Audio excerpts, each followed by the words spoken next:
tahun lepas, UMNO bagi tahu yang sekiranya mereka menyokong Pakatan Harapan untuk bentuk kerajaan dan sokong Anwar Ibrahim untuk menjadi Perdana Menteri, maka Najib Tun Razak akan dibebaskan dalam masa seminggu sahaja.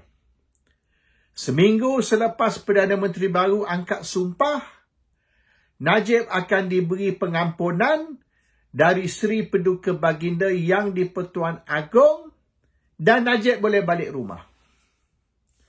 Sekarang sudah 7 bulan.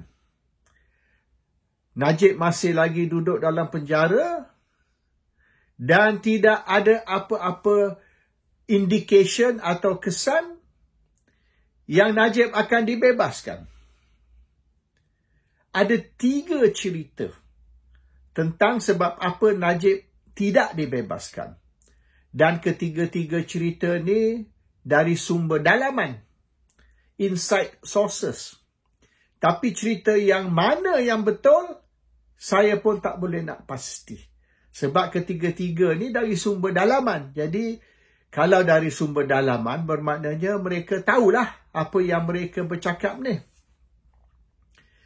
Cerita yang pertama. Seri Paduka Baginda Yang di-Pertuan Agong tidak mau bagi pengampunan kepada Najib kerana tidak cukup syarat. Does not fulfill the requirement. Dan syarat yang utama ialah Najib kena menjalani sekurang-kurang separuh dari hukuman. Jadi sekiranya hukuman 12 tahun, maknanya Najib kena duduk dalam penjara 6 tahun baru boleh dipertimbangkan untuk mendapat pengampunan. Ataupun, kalau kita ambil 2/3 iaitu 9 tahun, so kurang-kurangnya dalam 4 tahun setengah ataupun 5 tahun, barulah Najib boleh diberi pengampunan atau boleh dipertimbangkan untuk pengampunan. Kemungkinan besar ini akan berlaku sebelum PRU 16 ataupun selepas PRU 16 sekira PRU 16 ni diadakan awal.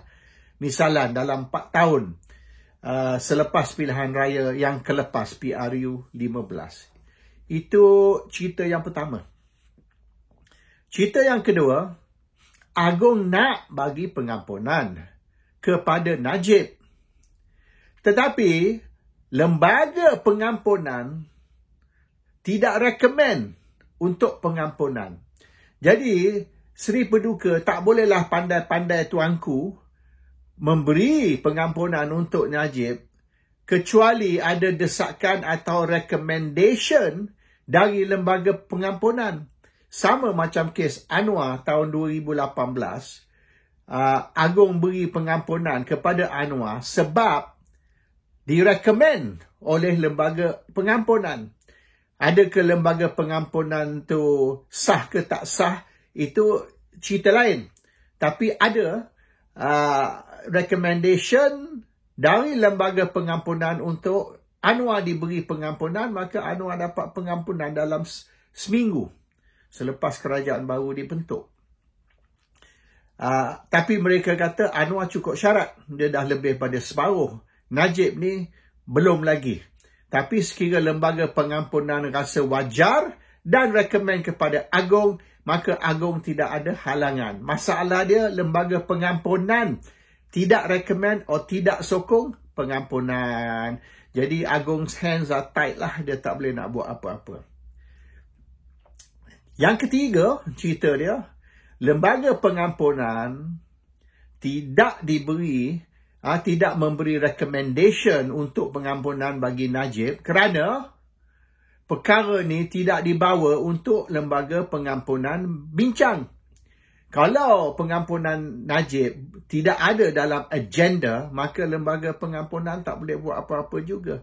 And the problem is, Perdana Menteri Anwar Ibrahim yang juga duduk di dalam lembaga pengampunan tidak push atau tidak recommend untuk pengampunan bagi Najib. Oleh kerana kalau Najib diberi pengampunan dan keluar, maka dia akan ambil alih dari Zaid Hamidi sebab boleh katakan majoriti lah pemimpin grassroots ataupun ahli UMNO tidak lagi nak Zaid sebagai Presiden Parti. So, kalau Najib dibebaskan, maka akan ada desakan dari grassroots, dari pemimpin-pemimpin parti untuk Najib ambil alih dari Zaid. Dan kalau Najib ambil alih dari Zaid, kemungkinan besar UMNO akan keluar dari kerajaan. Keluar dari Pakatan Harapan, kerajaan Pakatan Harapan, dan Pakatan Harapan tidak lagi akan mempunyai majoriti. Dan sekira Pakatan Harapan tidak lagi mempunyai majoriti di dalam parlimen, kemungkinan besar Sabah Sarawak juga akan tarik diri dari kerajaan dan kerajaan akan jatuh. So, Anwar tak mau Najib keluar sebab Najib akan menjadi ancaman kepada Zaid Hamidi dan kemungkinan kerajaan akan jatuh. So, itu 3 story lah. 1, Agong tak sokong pengampunan. Nombor 2, Agong sokong. Tapi lembaga pengampunan tidak usaha, tidak recommend.